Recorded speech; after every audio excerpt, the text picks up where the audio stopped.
नमस्कार प्यारे दोस्तों, हमने आपको एक शॉर्ट वीडियो के माध्यम से इस प्रश्न को बताया था और इसका आंसर आया था 1/3। तो काफी लोगों ने, लगभग 95% लोगों ने कहा कि इसका आंसर जो है गलत बताया है आपने। इसका आंसर किसी का 4/3 आ रहा था, किसी का 12 आ रहा था। तो काफी लोगों ने सही आंसर भी दिया था, लेकिन 95% लोगों ने बताया था कि आपका आंसर गलत है, आपने गलत लगाया है। तो आज इसको हम फुल्ली एक्सप्लेन करने वाले हैं कि इसका आंसर 1/3 कैसे आएगा।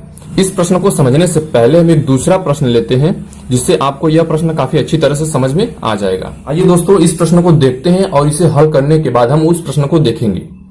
तो सबसे पहले आप देख रहे हैं कि यहाँ पर लगातार भाग की प्रक्रिया की गई है और यह एक भिन्न का भाग वाला सवाल है। ठीक है, तो हम भिन्न का भाग कैसे लगाते हैं आप सबको पता होगा। तो सबसे पहले जो पहला भिन्न है उसको हम जस का तस छोड़ देते हैं। कब? जब लगातार भाग की प्रक्रिया की गई हो या फिर भाग ऐसे लगाया गया हो। तो पहले भिन्न को जस का तस हम छोड़ देंगे, यानी 2/4 को हम 2/4 ही लिख देंगे। जहां पर भाग का सिंबल है वहां पर हम मल्टीप्लाई का सिंबल लगा देते हैं, यानी भाग के चिन्हों को हम गुणा में बदल देते हैं, कन्वर्ट कर देते हैं। तो भाग जो है गुणा में बदल गया। उसके बाद जो भी संख्या लिखी रहेगी उसको भी हम पलट देंगे, यानी 3/5 को हम 5/3 लिख देंगे। फिर से भाग आ गया तो फिर से हम इसको हम गुणा में बदल देंगे। अब उसके बाद जो संख्या है उसको हम पलट देंगे, यानी 5/6 को हम 6/5 में बदल देंगे। फिर भाग आ गया तो यहां पर हम मल्टीप्लाई का सिंबल लगाते हुए अगली संख्या को भी पलट देंगे, यानी 3/4 को 4/3 हम लिख देंगे। इतना आप सबको आता होगा क्योंकि यह बेसिक है। यदि आपको नहीं आता है तो कमेंट कीजिएगा, हम इसके ऊपर विस्तार से वीडियो बना देंगे। अब हम यहाँ पर हम कट कर लेते हैं, तो 4 से 4 कट जाएगा, 5 से 5 कट जाएगा। अब देखिए 3 से 6 कट जाएगा, 3 दूना 6। उसके बाद अब कुछ कटने वाला नहीं है तो ऊपर का ऊपर गुणा कर देंगे तो कितना हो जाएगा, 2 यहाँ बचा है, 2 यहाँ, तो 2 दूना 4, यानी 2 2 4। बटा में यहाँ पर केवल नीचे 3 बचा है तो हम लिख देंगे 3।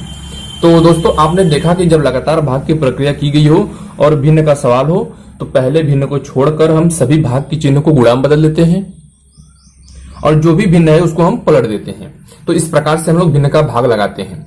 आइए इस प्रश्न को देखते हैं, उसके बाद आपको अच्छी तरह से समझ में आ जाएगा कि 1/3 आंसर कैसे आया। हम किसी भी संख्या में यदि 1 से भाग दे तो कोई फर्क नहीं पड़ने वाला है। तो यहाँ पर हम 16 में 1 से भाग दे देते हैं, 4 में 1 से भाग दे देते हैं, 6 में 1 से और 2 में भी 1 से हम डिवाइड करते हैं, कोई फर्क नहीं पड़ने वाला है। ठीक है, अब यहाँ पर हमारे सामने 4 भिन्न तैयार हो गए। तो पहले भिन्न को जस का तस रख लेते हैं, यानी 16/1 को जस का तस हम छोड़ देंगे, 16/1 हो जाएगा। उसके बाद डिवाइड का सिंबल है तो इसको हम मल्टीप्लाई में कन्वर्ट कर देंगे, यानी भाग के चिन्ह को हम गुणा में बदल देते हैं। 4/1 है तो इसको पलट कर 1/4 हम लिख देंगे, जैसा कि हमने पिछले प्रश्न में किया। इसीलिए हमने आपको पहले उस प्रश्न को बताया कि आप उससे रिलेट कर सकें। फिर से डिवाइड का सिंबल आ गया तो इसको हम मल्टीप्लाई में कन्वर्ट कर देंगे। 6/1 को पलट कर 1/6 लिख देंगे। फिर से डिवाइड का सिंबल आ गया, फिर से हम मल्टीप्लाई में कन्वर्ट कर देंगे। 2/1 को पलट कर 1/2 हम लिख देंगे। अब यहां से हम काट सकते हैं, तो 4 1 जा 4, 4 4 जा 16।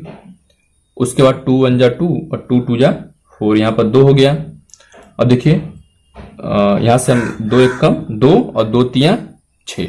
ऊपर कितना बचा? ऊपर बचा 1, तो 1 का गुणा 1 में करेंगे तो 1 आएगा। 1 का मल्टीप्लाई 1 में होगा तो 1 आएगा।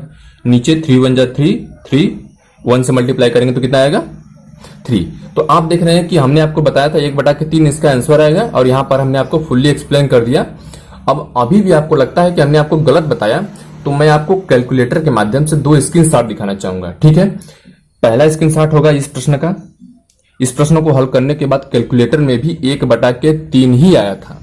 और अब यदि हम 1/3 में, दूसरा स्क्रीनशॉट में आपको 1/3 से यदि हम भाग देते हैं तो भी उसका आंसर 0.3333 करके इस प्रकार से आया है, जो कि इस प्रश्न का आंसर आया है। ठीक है दोस्तों, इसी प्रश्न में से बस हम यहाँ पर भाग का सिंबल जो है इसको हटाकर यहाँ पर हम प्लस का सिंबल लगाते हैं। अब आप लोग इसको हल कीजिए, सॉल्व करके इसका आंसर कमेंट बॉक्स में जरूर से दीजिएगा। तो थैंक यू, मिलते हैं एक नए वीडियो के साथ।